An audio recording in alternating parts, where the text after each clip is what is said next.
this is for educational use only. Our group is allowing our instructor, Mr. Roldan Ardenes, to use this as an educational material.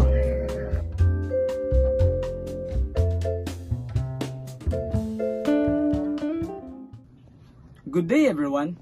Today we are going to discuss about the self and perspective of sociology. So before we proceed to our main topic, let's understand or define what is sociology. Sociology is the scientific study of society, including patterns of social relationships, social interaction, and culture. So it simply means our relationship to society and how we interact to each other and our culture. What is self according to sociology? So there are three sociological perspectives that will help our understanding of the self, and there are 5 additional theories. So the 3 theories are Charles Horton Collis, Looking Glass Self, George Herbert Mead's Generalized Others, Erving Goffman's Impression Management.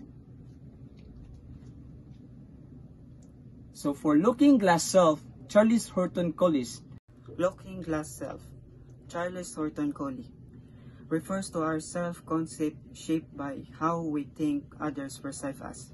Example, imagining how others see us and imagining judgment for us and developing our self-concept based on those imagined perception.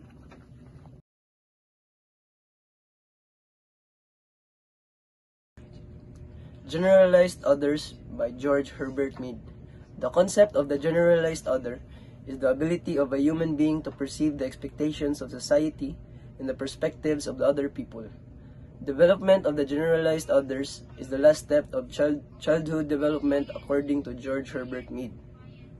George Herbert Mead expanded on Collis' ideas, focusing on the development of self through social interaction. Mead introduced the concept of I and me. The concept of I and me. This describes the I as a part of our personality that is unique and unrestrained. It's the impulsive side that makes us do things without making too much, like blurting out a funny comment or suddenly deciding to try a new hobby. The I is what makes us feel like individuals with our own thoughts and feelings. The me explains as a part of our personality that is shaped by the society we live in. It's the part of us that knows how to behave in public, follow rules, and consider what other people think. The me is like a mirror reflecting the expectations and norms of our society. For example, you're in a classroom. You know you're not supposed to talk when the teacher is talking, even if you have a great idea. That's the generalized other at work. It's an inner voice that tells you what's expected of you in a situation. It's based on the rules and expectations of the people around you, your family, friends, teachers, and even the wider society. So basically, the generalized other is the internalized sense of societal norms and expectations that guide our behavior.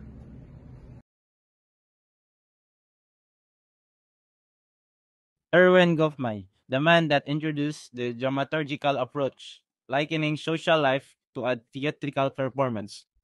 He argued that individuals perform roles in everyday life to influence how others perceive them. So, according to this approach, we have 2 key aspects to look into. We have the front stage and the backstage. What is front stage? Front stage, these are public behaviors where individuals manage impressions to align with societal expectations, meaning it is where people consciously perform and manage their actions to present a specific image on impression to others. For example, a teacher in a classroom behaves in a way that suit with the expectations of professionalism. Irving Goffman's concept of backstage behavior refers to the private moments when individuals can relax and express themselves freely, away from the expectations and judgments of their audience. For example, in a restaurant setting, wait staff interact with customers in a polite and professional manner, adhering to social norms and expectations. However, once they are in the kitchen or break room, areas not visible to patrons, they might joke, express frustrations, or discuss personal matters. This private space allows them to step out of their professional roles and be themselves.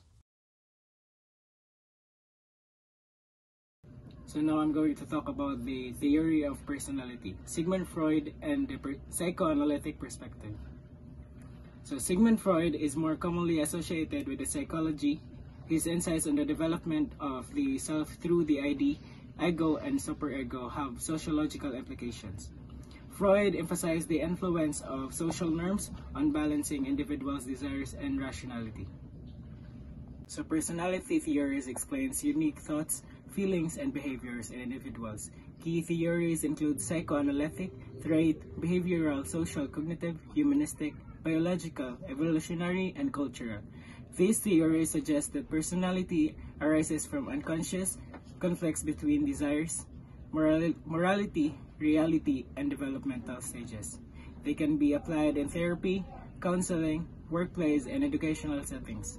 In behavioral interventions and habit change, further explanations of specific theories is recommended. So an example for this is a young adult refrains from impulsive actions like overspending on luxury items due to internalized societal expectations on financial responsibility. Habitus by Pierre Bourdieu. Bourdieu introduced the concept of habitus, referring to the deeply ingrained habits, skills, and disposition that individuals acquire through socialization within specific social contexts. These patterns influence how people perceive and express their self-identity. Habitus explain how our social background shape the way we think, act, and interact with the world. It shows that much of a behavior is influenced by our upbringing rather than individual choice. Understanding habits help us recognize deep-rooted influences and social inequalities, while also highlighting that new experiences can reshape our disposition over time. Example, a person raised in upper-class family may unconsciously adapt tastes, behaviors, and values associated with their social class, shaping their self-perception as elite.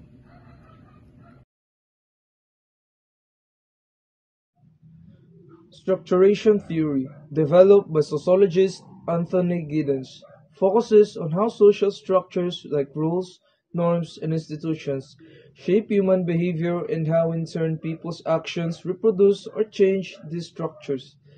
The theory suggests that the social life is a continuous process where people both influence and are influenced by the structures around them. In simple terms, it means that the way we act in society is guided by existing rules and structures. But by following or challenging these rules, we also help to create and change them over time. For example, workplace behavior. In an office, employees follow certain rules, such as dress codes, working hours, which are part of the workplace structure.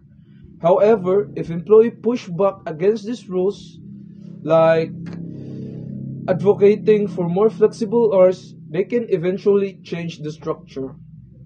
Example number 2, social media. Users on platforms like Facebook or Twitter follow certain norms and guidelines. However, by creating viral trends, challenging norms, or changing how these platforms are used, users are actively shape the social media environment. In both examples, structures exist, but they're not static. They've evolved through people's actions just as people's actions are shaped by those same structures. Gender performality is a theory proposed by Judith Butler, suggesting that gender is not an inherent quality of an individual but a set of behaviors and actions repeatedly performed in alignment with societal norms and expectations. It emphasized that gender is constructed through performance rather than being a fixed or innate identity tied to biological sex.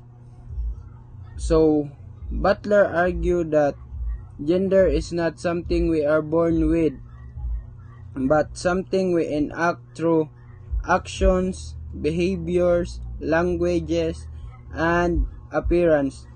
These performances are shaped by cultural norms and social expectation. So, example of gender performality.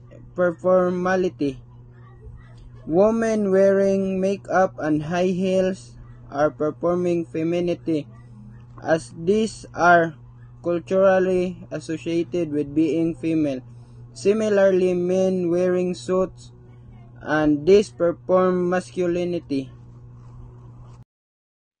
In conclusion, the sociological perspectives on the self reveal the profound impact of social structures, cultural norms, and interpersonal interactions on individual identity. Theories from Colley, Mead, Goffman, and others provide valuable insights into how the self is continuously shaped and reshaped through the dynamic interplay between society and the individual. By applying this theory, we can better understand human behavior, promote social cohesion, and create environments that empower individuals to develop authentic and multifaceted identities.